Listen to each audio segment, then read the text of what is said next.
Man of Misfortune is the title of the song. Each Man Kills the Thing He Loves is the name of the album. That's from Gavin Friday and the man Seezer. And the album is already in the shops everywhere, Gavin, is it?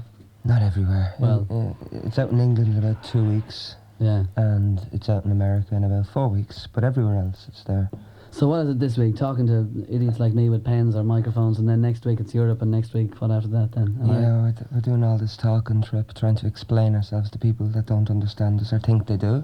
I fall into the former category. I know, there's some nice guys, and then there's some real rent-a people. Do you know what I mean? No, I don't know what you mean. Like, what do you mean? You think there's people out to sort of... There's people out that are into free trips over to Dublin. All right, yeah. And there's people... who just read press releases and put any bullshit down. Like the days of opinions are going, in my mind, you know. Everyone wants to have a good time, but they're not interested in good music anymore. I'm generalising now. You are generalising a little bit, yeah. Yeah. You say that you started your first tour, or the two of you together had the first tour, or the first gig at an AIDS benefit at Hawkins House. That was in October 1987. Do you not call what you were doing back in the Waterfront the year before as that, you know, as sort of a an AIDS benefit? No, I mean as a concert as such.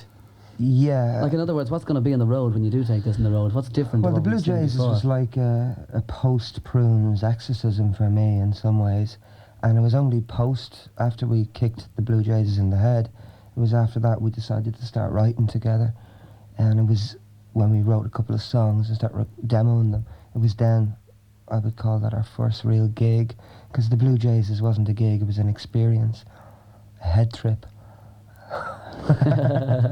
If anyone was there, they'd understand. But when we go out on the road, I can't even handle that word, Dave. But when we go on tour, we're going to Europe first. What we decided was, rather than going into this horrible old rock and roll dingy scene that's been there for a long time, was to go into a new area. Not new, it's older than rock and roll, but it's a little more exciting, and that's sort of Soho. We're into stripping ourselves down. The album's quite big in that there's about 5 or 6 musicians playing with us. So myself and the man here, along with a double bass player and a cello player, are doing a 4-week tour of Europe, sort of like little residencies in Pigalle and Soho of Amsterdam and the red light districts of London. It's sort of like jazz headfuck. I see, yeah. You know what I mean. I know exactly what you mean, yeah. Well, I mean, like, isn't that what you've done before in some ways? Never as beautiful and articulate as we were before, Dave. No, but let's get down to basics here. You did that before, basically, as the Prunes in some ways. It's nothing necessarily new for you, is it?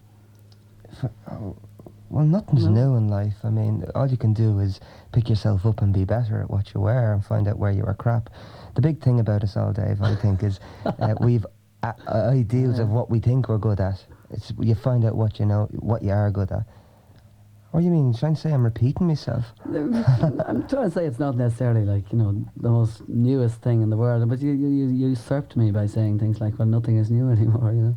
So I suppose you got out of that one all right before I could have... I'm not getting out of it. I just feel that, I mean, what do you want us to do? Start going the Melody Mean Fiddler up to the sort of like the SFX hall? That's more boring than anything at this stage. For me. For you? Yeah. For us all, ultimately Dave. I'm sure you're sick of getting demo tapes of bands who see the SFX as is. You know, the ultimate thing is to make great records and play great gigs, whether they're in the SFX hall or in a Soho trip head, that doesn't matter. Okay, but there's another ultimate thing as well. That is that in order to be able to make records, especially as expensive as the one that you've just made, and as lavish, and as New York, and as hiring major musicians that you've made, is to make sure that it's somewhat successful to be able to afford another bloody record, right?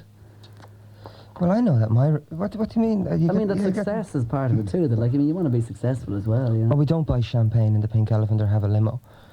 Yeah. Right. You know, it's not indulgence. That's an answer. Wait a minute now. Hold on a second. I mean, it's not a lavish album. We recorded that in 14 days and mixed it in 14 days, 28 days.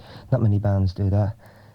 They sort of like fuck around with drum machines and things for a couple of weeks, paying hot rice. We had a budget, which is an average. I'm not going to explain myself. You're putting me in a place now. I'm explaining myself. I had him going there for a minute. You're not going to get me to do that. Okay. This album, Dave, it's lavish, but it's going to last. Won't be in a bargain bin. Yeah. Uh, Is it going to sell? of course. Loads. I don't know about that. It's going to sell. I mean, what do you mean? Does Lou Reed sell? Does Tom Waits sell? Yeah, New York sells, I'll tell you. How many? I'd say loads and loads and loads. Wait till the end of the year. It's only been released since January. Wait till the end of the year. It's only released a week. All right, okay. Let's try this one here.